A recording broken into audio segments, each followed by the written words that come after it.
Շնորհակալ եմ, պարոն Նահապետյան, հարգելի գործընկերներ, Հակակոռուպցիոն կոմիտեի ձևավորման օրվա առիթով վերջին 2 կամ 3 երևի տարիներին իմ ունեցած ելույթում ես անդադ այդ ուղերձը տվել եմ, որ շատ կարևոր է, որ մենք Հակակոռուպցիոն կոմիտեի, այդ թվում քննչական կոմիտեի աշխատանքի վերաբերյալ ունենանք ելքի մասին որոշակի պատկերացումներ, որովհետև ինչ նկատի ունեմ, որ մեզ պետք են հստակ ցուցիչներ, այդ թվում արտահայտված կառավարությանը ներկայացվող հաղորդման մեջ, որովհետև գիտեք, որ օրենսդրությամբ թե քննչական կոմիտեն, թե հակակոռուպցիոն կոմիտեն տարեկան գործունեության արդյունքով հաղորդում է ներկայացնում կառավարությանը եւ վերջին անգամ, որ այդ հաղորդումը ես ստացել եմ, նաեւ այդ հաղորդումը մակագրությամբ վերադարձրել եմ, խնդրելով լրացնել տվյալով, թե Հակակոռուպցիոն կոմիտեի դատարան ուղարկված գործերի ծավալը ինչպիսին է եւ ինչ ծավալը, որ ավարտվել է դատավճռով, օրինական ուժի մեջ մտած դատավճռով, ինչքանն են մեղադրական, ինչքանն են արդարացման, սա շատ կարևոր ցուցիչ է, որովհետև երբեմն այդ հաշվետվություններում ավանդաբար ասվում է, որ եւ քննչական կոմիտեում եւ հակակոռուպցիոն կոմիտեում հարուցվել է այսքան քրեական գործ։ Քրեական գործի հարուցման մեջ ոչ մի այտենց համեն դեպս ծավալի առումով ոչ մի դրամատիկ բան կարող է եւ չլինել։ Այսօր կարող է հարուցվել, վաղը կարող է կարճվել նույն հաջողությամբ կամ գնալ դատարան ավարտվել արդարացմամբ։ Այսինքն մեզ պետքա արձանագրել քրեական գործերի հարուցման հետ ինչ է տեղի ունեցել։ Եվ ես զարմանքով եւ եթե անկեղծ ասեմ, մի փոքր զայրույթով արձանագրեցի, որ մեր մոտ կան քրեական գործեր, որ 2018 թվականից աղմուկ աղաղակով մեծ բաներով տենց լրատվական ուղեկցությամբ քրեական գործը հարուցվել է, հիմա մեկ էլ մի օր հիշում ենք, ասում ենք այդ քրեական գործը, որ տենց լրատվականների առաջին էջերում էր, բա ինչ եղավ եւ ստանում ենք մի կարճ տեղեկանք, նախաքննությունը շարունակվում է։ Սա կներեք անթույլատրելի է, որովհետեւ պետք է ի վերջո հանրությունը, կառավարությունը պատասխան ունենա։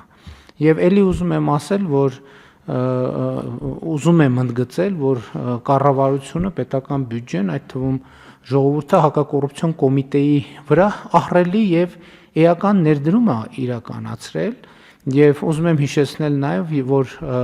առաջին անգամ հակակոռուպցիոն կոմիտեի ձևավորման ընթացքում էր, երբ որ աշխատավարձերի այդպիսի բարձր մակարդակ սահմանվեց, այն ակնկալիքով, որ կառավարության քաղաքական կամքը հակակոռուպցիոն քաղաքականության եւ պայքարի առումով ինչ որ ավելի ինստիտուցիոնալ կարտահայտվի, բայց ցավով պիտի արձանագրեմ, դա կապված չի իհարկե միայն հակակոռուպցիոն կոմիտեի գործունեության հետ, այլ խոսել ենք, որ դատաիրավական համակարգում ունեցած մեր խնդիրների մասին, բայց մյուս կողմից հակակոռուպցիոն կոմիտեն ունի շատ կարևոր դերակատարում մեր պատմության մեջ չկներեք, նախկինում եղել է։ Այսօր ըստ էության հակակոռուպցիոն կոմիտեն նաև ունի օպերատիվ ստորաբաժանում եւ մենք ակնկալում ենք, որ հակակոռուպցիոն պայքարը շատ ավելի էֆեկտիվ կլինի եւ ելի եմ ասում, դա ընդհանրապես անթույլատրելի է, որ կարող լինի դեպք, որ քրեական գործ հարուցվի,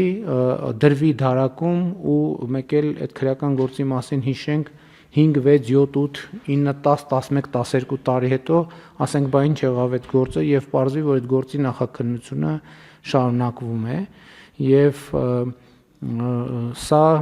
կարծում եմ եւ պարոն Նահապետյան, ձեզ հետ էլ ենք քննարկել այդ հարցը, որ դա ուղղակի անընդունելի մոտեցում է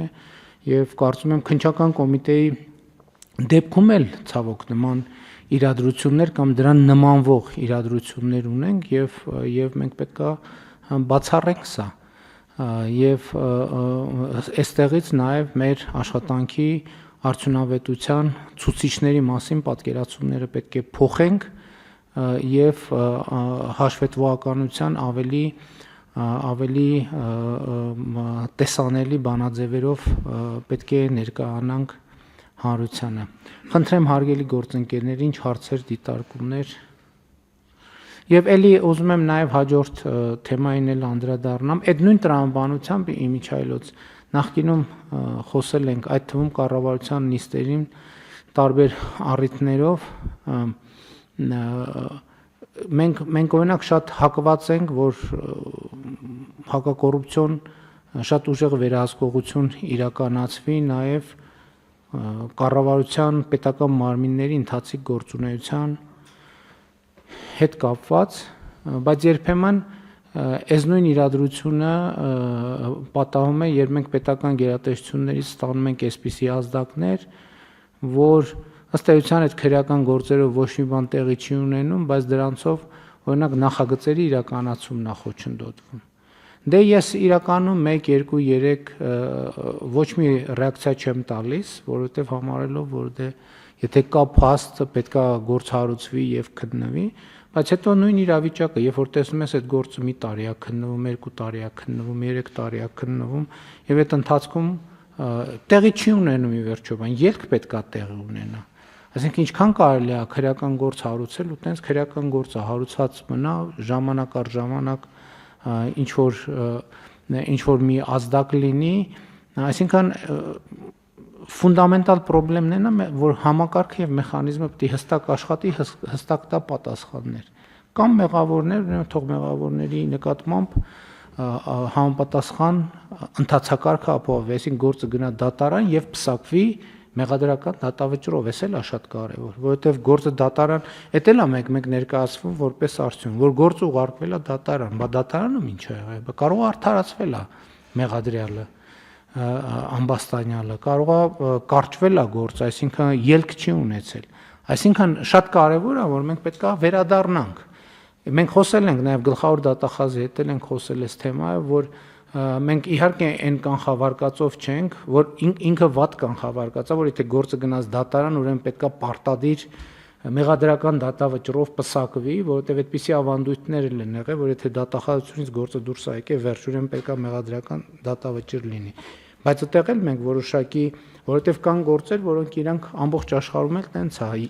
եզրային վիճակներ են կապված դատական process-ում այդ մրցակցության մեջ ում փաստարկները ավելի համոզիչ կդառնան դատարանի համար։ Այս ամեն ինչը պարզ է, բայց այդտեղ էլ նաև որոշակի բան պետք է ունենանք, տոկոս պետք է ունենանք մենք։ Եթե գնացել է հետ է եկել, լավ 1-2 պետք է հասկանանք ինչն է պատճառը։ Կարող է այնպես է, որ այո, դատարանում նոր ապացույցներ են հայտ եկել կամ մրցակցային այդ իրավիճակը բերել է օբյեկտիվորեն այդպիսի իրավիճակի, բայց եթե 1, 2, 3, 4 եւ դա կապվում է նույն քննիչի, նույն դատախազի, նույն process-ի, նույն պրոցեդուրայի հետ, այդ արդեն լույս պետք է վառվի, որտեղ կարող է ինչ-որ բան այնպես չի։ Այնպես որ շատ կարևոր աշխատանք կա անելու ընդհանրապես դատաիրավական համակարգում եւ հակակոռուպցիոն կոմիտեում մասնավորապես։ Կան այլ դիտարկումներ։ Չկան։ Ըստ այդմ առաջարկում եմ քվեարկել, ովքեր են կողմ Արթուր Նահապետյանին հակակոռուպցիոն կոմիտեի նախագահ նշանակելու։ Դեմ չունենք, պարոն Նահապետյան, շնորհավորում ենք, հաջողություններ ենք մաղթում։